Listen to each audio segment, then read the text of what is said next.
চিকেনের একটা ডিফারেন্ট স্টাইলের রেসিপি যদি ট্রাই করতে চান তাহলে বলবো এই হায়দ্রাবাদি জুসি ফ্রাইড চিকেনের রেসিপিটা একবার চেক আউট করে নিন বন্ধুরা। এটা খুবই সুস্বাদু এবং দুর্দান্ত, দেখলেই জিভে জল চলে আসে। আর এটা রুটি, পরোটা বা স্টার্টার হিসেবেও খেতে খুবই দুর্দান্ত। তাহলে এই ডিফারেন্ট স্টাইলের এই রেসিপিটা একবার ফুল চেক আউট করে নিন। আর এইটা বানানোর জন্য আমি প্রথমেই নিয়ে নিয়েছি কিছুটা পরিমাণ বোনলেস চিকেন পিসেস। এইভাবে ছোট ছোট পিস করে এগুলোকে কাট করে নিয়েছি। এখন এইটাতে আমি অ্যাড করছি 2 চামচ মতো আদা রসুন বাটা, তারপর দেবো 1/2 টেবিল চামচ মতো হলুদ গুঁড়ো, তারপর যাবে ওটাতে লঙ্কা গুঁড়ো, তারপর দিচ্ছি ধনে গুঁড়ো, আর দিচ্ছি 1/2 টেবিল চামচ মতো এটাতে তন্দুরি মশলা বা রোস্টেড গরম মশলাও আপনারা দিতে পারেন। আর দিচ্ছি ক্রাশ করা গোটা এলাচকে এইভাবে আমি ক্রাশ করে এটাতে মিশিয়ে দিয়েছি। এখন তাতে মিশাচ্ছি 2 চামচ মতো দই, টক দই আমি তাতে ইউজ করেছি। এখন তাতে দেবো কিছুটা পরিমাণ মিডিয়াম সাইজের একটা পেঁয়াজ বা বেরেস্তা আমরা যেটাকে বলি, সেই পেঁয়াজ ভাজাটা এটাতে মিশিয়ে দিচ্ছি। তারপর স্বাদ মতো নুন দিয়ে দিচ্ছি, আর উপর থেকে হাফটা লেবু তাতে আমি স্কুইজ করে রসটা মিশিয়ে দিচ্ছি।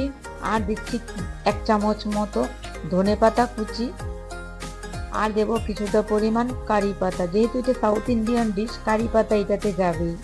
এভাবে একবার রেসিপিটা ট্রাই করে দেখবেন বন্ধুরা, আশা করি আপনাদেরও খুবই ভালো লাগবে। এখন তাতে দিচ্ছি 1/2 চামচ মতো ঘি দিয়ে সবগুলোকে ভালো করে ম্যারিনেট করে চিকেনটাকে 15 to 30 মিনিট যতটা পসিবল হয় এটাকে ম্যারিনেট করে রেখে দেবেন।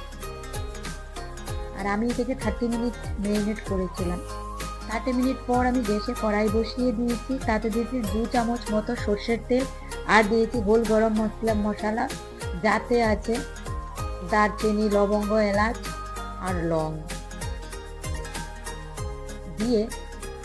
তারপর তাতে দিয়ে দিচ্ছি একটা গোটা শুকনো লঙ্কা আর তেজপাতা ফোড়ন, আর দিয়েছি 1 চামচ মতো কাঁচা লঙ্কা কুচি।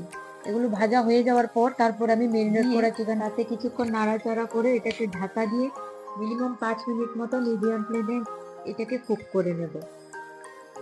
আর আমার রেসিপিগুলো যদি ভালো লাগে please don't forget to like, share and subscribe the channel. আর 5 মিনিট পর আপনাদেরকে ঢাকাটা উঠিয়ে আমি দেখাচ্ছি।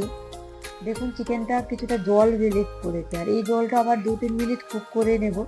তারপর এখন দেখুন আমি জলটা পুরোটা কুক হয়ে গেছে, সেই জন্য যে ম্যারিনেট করা বাটিটা ছিল সেটা ধুয়ে 2-3 চামচ মতো জল দিয়ে এটাকে দিয়ে আর একটু কুক করে নিয়েছি। তারপর এখন আপনাদেরকে দেখাচ্ছি, দেখুন জলটা পুরো কুক হয়ে গেছে আর চিকেনটাও মোটামুটি কুক হয়ে গেছে আমার। আর এখন তাতে উপর দিয়ে দিয়ে দিচ্ছি কিছুটা পরিমাণ ডুমো করে রাখা পেঁয়াজ। তারপর এটা দিয়ে কুক করার পর লাস্ট দিয়ে তাতে কিছুটা ধনেপাতা কুচি আর হাফটা লেবুর রস দিয়ে এটাকে গরম গরম সার্ভ করবেন। খুবই দুর্দান্ত একটা রেসিপি বন্ধুরা। তাহলে eat healthy, stay healthy, take care, bye by.